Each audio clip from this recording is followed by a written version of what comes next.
X ray होता है जिसमें पेशाब की नाली के रास्ते छोटी सी नाली डाल दी जाती है और उसके अंदर से कंट्रास्ट मटेरियल डाला जाता है और उसके रास्ते से कंट्रास्ट मटेरियल को इंजेक्ट करते हैं सिरिंज के साथ और फौरी तौर पर एक्सरे ले लिए जाते हैं। उन एक्सरों के अंदर फिर नजर आ जाता है कि किस जगह पे पेशाब की नाली तंग है और उसको प्रॉपरली मेजर किया जाता है, देखा जाता है कितनी जगहों से तंग है और फिर उसकी ट्रीटमेंट प्लान की जाती है। स्ट्रक्चर विचित्रा का ट्रीटमेंट आप लोगों को पहले भी बताया गया है, मुख्तलिफ किस्म के हैं जिसमें एंडोस्कोपिक है। एंडोस्कोपिक के अंदर जो है कट वाला ऑपरेशन होता है जिसे आयु जो बोलते हैं, एंडोस्कोपी के जरिए कट लगा दिया जाता है और पेशाब की नाली खोल दी जाती है। इसके अलावा कट वाला ऑपरेशन है जिसमें पेरिनियल इंसिजन देके जो पेशाब की नाली का तंग हिस्सा है उसे निकाल के बाकी हेल्दी हिस्से जो होते हैं उनको आपस में जोड़ दिया जाता है। तो ये जरा बड़ा प्रोसीजर होता है। और इसके अलावा कुछ न्यूअर टेक्नोलॉजी है जैसे ऑप्टिल्यूम है, इलूटेक्स बलून है, ये भी बहुत अच्छे होते हैं।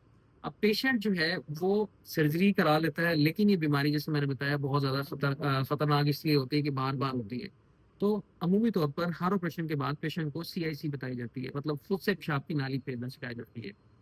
अक्सर मरीजों का सवाल होता है कि नाली कब तक फेरनी है। कुछ अरसे या तकरीबन अब 6 महीने तो पेशाब की नाली को मुख्तलिफ इंटरवल्स पे रिकमेंड करते हैं कि पेशाब की नाली लाजमी फेरे। इसके बाद जैसे ही पेशेंट जो है पेशाब की नाली फेरना छोड़ देता है तो काफी सारे पेशेंट के अंदर रिकरेंस जो है वो बहुत ज्यादा होती है। अब रिकरेंस की बहुत सारी वजूहत होती है, उसमें यह है कि जो पेशाब की नाली पे हम कट लगाते हैं वहां पे एपिथेलियलाइजेशन अगर ज्यादा जल्दी हो जाती है तो स्ट्रक्चर के चांसेस कम हो जाते हैं। अगर पेशेंट सीआईसी ना करे, बताने के बावजूद डरने की वजह से ना करे, तो फिर स्ट्रक्चर जो है वो दोबारा बनने का चांस बहुत ज्यादा होता है।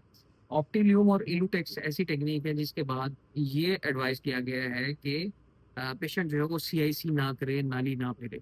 एक बहुत बड़ा बेनिफिट है पेशेंट के लिए जिसके नतीजे में पेशेंट जो है वो पेनफुल जो कैथेटराइजेशन है उससे बच जाता है और पेशेंट इसको ज्यादा अच्छे तरीके से बियर भी करते हैं।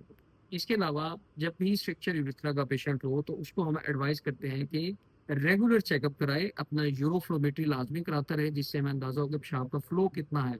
और जब भी पेशाब की नाली में कोई रुकावट महसूस हो, पेशाब में तंगी महसूस हो,